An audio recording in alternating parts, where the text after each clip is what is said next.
Today, let's have a look at the handstand jump. So we're going to place our hands on the floor. I'm going to place my shoulders directly on top of the hands. I'm going to pick a focal point between the index fingers, lock those into position so the base is very strong. I'm going to bring the feet together. I'm going to bend the knees. The shoulders are staying on top of the hands.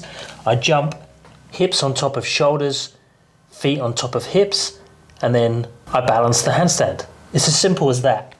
So if we follow those steps, build the foundation from the bottom up, the jump to handstand should be relatively easy. But in reality, it's common to hit roadblocks along the way. So let's run through the process in a little bit more detail. So we want to place the hands down on the floor first. This is our base of support. This needs to be super, super strong. So I prefer to have the hands a little bit wider than shoulders, externally rotate, and that's my comfortable position to create that strong base. Now in that position, I'm trying to keep my shoulders directly on top of the hands. So that's the next stage. So hands on the floor, shoulders on top of the hands, and now I'm pushing into the floor. What we don't want to do is when we go into that position is be back here and not have any weight here. If we keep all the weight backwards and then try and jump onto a base that's not strong enough, the base is just going to collapse and fall away. So once we have the hands down, the shoulders on top of the hands, and we're pushing hard into the floor. Now when I lift up off my knees, I'm already confident to put more load into this base, which means I decrease the weight out of my legs. Then I'm going to make sure that I create an even stronger base by looking down with my focal point. So the point where I'm looking is fixed somewhere between the index fingers, somewhere between the thumbs. But again, that creates that stronger foundation to jump onto. So hands, shoulders, focal point, push lots of weight into the hands, decrease the weight out of the feet. Now I need to position my feet somewhere underneath my hips. Now watch what happens when I jump. I bend the knees, but my shoulders stay on top of my hands. A common thing to happen is this. So we drop back towards the feet, which is going to give us a lot more power in the jump. But the downside is I've lost the weight in the foundation. And when I jump, I'm going to tend to jump forwards. Now we don't want to jump forwards because that's going to send me over there. And I need to then change direction to up. And I'm constantly fighting between going forwards and backwards, which makes it go zigzaggy and it's harder to catch. But if I do the opposite, place lots of weight into the base first, shoulders on top of the hands, keep that weight there. Then when I drop backwards, I maintain the weight in the hands, jump the hip on top of the shoulders, and then the feet on top of the hips.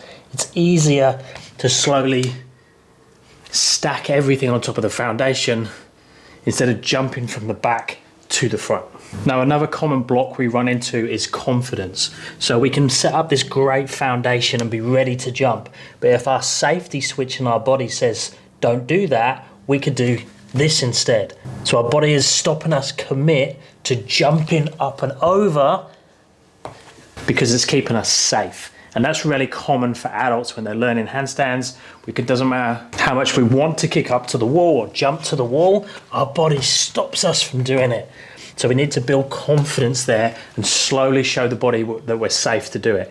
Now obviously using the wall can help to create the confidence, the safety, because it's like having a spotter there that I know that when I jump up, I can jump to the wall. And that's going to build confidence knowing that I'm not going to backsplat when I go up. But you might need to go through a process of kicking to the wall first, making sure your body knows where the wall is, build that confidence, then add in some down, some eccentric, so you know where to jump back up to. So then we have the strong foundation. We've built some confidence by using the wall, using the eccentrics. We can next look at the pathway that the legs take. Now the most common ones are a tuck position. There's a couple of differences with the tuck. We can have a cleaner one, or one that's seen like a perfect tuck where the legs are squeezed together all the time. So that one's going to look more like this position. We bend, legs stay together as we go up. You can see I've done a little catch there with the elbows, but that's the idea, the legs stay together the whole time. Now that does look cleaner, and in some ways it's more efficient because the body stays as one piece and there's not so many moving parts. But the tricky bit with that one for a lot of people is that it's actually harder mobility wise to squeeze the legs in, and more of a shoulder width position is more comfortable. So I personally prefer this position, so it feels much easier. Shoulders on top, focal point, bend the knees, keep the weight on top of the shoulders and the hands, jump up from there, and then finish at the top, legs together, but when I come down, I separate them again on the way back down. Both of those two variations would come under the tuck jump to handstand. We then have the straddle, which is probably the next most common. So shoulders on top of the hands there. I'm still gonna have feet shoulder width apart, still the same base, still the same focal point. I'm gonna bend the knees, keep the shoulders on top of the hands. I jump, take the legs around the outside, finish in the straight handstand, repeat the pathway on the back down, land back on that same landing position, same takeoff position, and everyone's pathway is going to be slightly different depending on their flexibility and control through the straddle. Now you can have the same two variations with the pike that you did with the tuck, so I can have the legs together version that looks much cleaner, hands on the floor, same focal point, same shoulder base setup position, bend the knees, but now when I jump, I keep the legs together, pass through the pike, finish in the straight handstand, pass through the pike on the way down, bend the knees when I land. Or we could do that one where we're shoulder width apart, but we still go through that same process, same foundation, bend the knees, but then when we jump, straighten the legs, bring the legs together at the top, but when you come down, you separate them a little bit to come back down. Now again, that does feel more comfortable for a lot of people, but just play around with that and see which one feels best. Now we can obviously do those freestanding, we can do them up against the wall. We can raise the feet, we can raise the hands. In some ways, raising the hands actually makes it easier because it forces you to jump more up into your handstand as opposed to jumping over, because you already have to go much higher now to get on top of the shoulders and the hips because you're starting from a deficit. Let me know if you have any questions of this one. I'll speak to you in the next one. Thanks, guys.